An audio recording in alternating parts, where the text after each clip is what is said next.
அதிமுகவில் இருந்து நீக்கப்பட்ட OPS வைத்திலிங்கம், JCT பிரபாகரன் உள்ளிட்டோரை மீண்டும் கட்சியில் சேர்ப்பது என்ற பேச்சுக்கே இடமில்லை என்று எடப்பாடி பழனிசாமி திட்டவட்டமாக தெரிவித்துள்ளார்.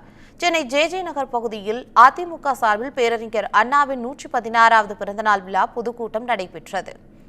இதில் அந்த கட்சியின் பொதுச் செயலாளர் எடப்பாடி பழனிசாமி பங்கேற்று நலத்திட்ட உதவிகளை வழங்கினார். இதையடுத்து தொண்டர்கள் மத்தியில் உரையாற்றிய அவர், அதிமுகவை அழிக்க நினைத்தவர்கள் அடியோடு அழிந்துவிட்டனர் என்றும் கூறியுள்ளார். மேலும் பொதுக்குழு முடிவின்படி கட்சியில் இருந்து நீக்கப்பட்ட OPS வைத்திலிங்கம், JCT பிரபாகரன், மனோஜ் பாண்டியன் ஆகியோரை மீண்டும் சேர்ப்பதற்கான பேச்சுக்கே இடமில்லை என்றும் தெரிவித்துள்ளார். அதிமுக இணையும், அதிமுக நாளை இணையும், அதிமுக டிசம்பர் மாதத்திலையும் எங்கேயா இணையுது? அதிமுக தெளிவா இருக்குது.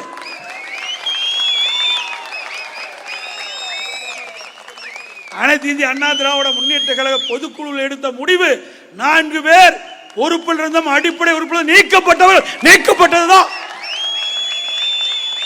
இனியாவது பத்திரிகை ஊடகம் இந்த செய்தியை வெளியிடாதீங்க.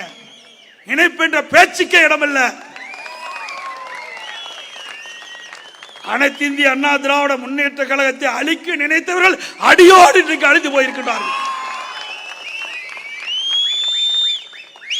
இது தொண்டர்களால் நிர்ணயிக்கப்படுகின்ற கட்சி, தொண்டர்கள் உழைப்பால் உயர்ந்த கட்சி, தொண்டர்கள் தான் அனைத்து இந்திய அண்ணா திராவிட முன்னேற்ற கழகம். பொதுக்குழு எடுத்த முடிவுதான் இறுதியான முடிவு என்பதை தெளிவுபட இந்த கூட்டத்தின் வாயிலாக ஊடக நண்பர்களுக்கும் தொடர்ந்து பேசிய எடப்பாடி பழனிசாமி, திமுக கூட்டணியில் புகைச்சல் ஏற்பட ஆரம்பித்துவிட்டது எனவும் விரைவில் பற்றி எரியும் என்றும் கூறியுள்ளார். 2026ஆம் ஆண்டு சட்டமன்ற தேர்தலில் அதிமுக தலைமையில் வலுவான கூட்டணி அமையும் என்றும் அவர் சூளுரைத்தார். 2026 இந்த 40 மாத திராவிட மாடல் ஆட்சியிலே மக்கள் பட்ட அவலங்கள், துன்பங்கள், துயரங்கள், வேதனைகள் அத்தனையும் ஒட்டுமொத்தமாக அதிலே தீர்ப்பு கொடுக்க இருக்கின்றார்கள். 2026 அனைத்து இந்திய அண்ணா திராவிட முன்னேற்ற கழக தலைமையில் நிச்சயமாக ஒரு வலுவான கூட்டணி அமையும். திமுக கூட்டணியில புகைய ஆரம்பிச்சிட்டது. திமுக கூட்டணியில புகைய ஆரம்பிச்சிட்டது. நெருப்பு பிடிச்சிடும். பிடிச்சா அந்த கட்சி அதோட இன்னைக்கு எல்லா ஊடகம் பத்திரிகையும் பாருங்க, திமுக வலுவான கூட்டணி அப்படின்னா முட்டு கொடுக்கிறது யாரு? கூட்டணி. முட்டு கொடுப்பது இந்த ஆட்சிக்கு கூட்டணி தான் முட்டு கொடுத்திருக்குது. கூட்டணி இல்லை என்றால் திமுக படுதோல்வியை சந்திக்கும்.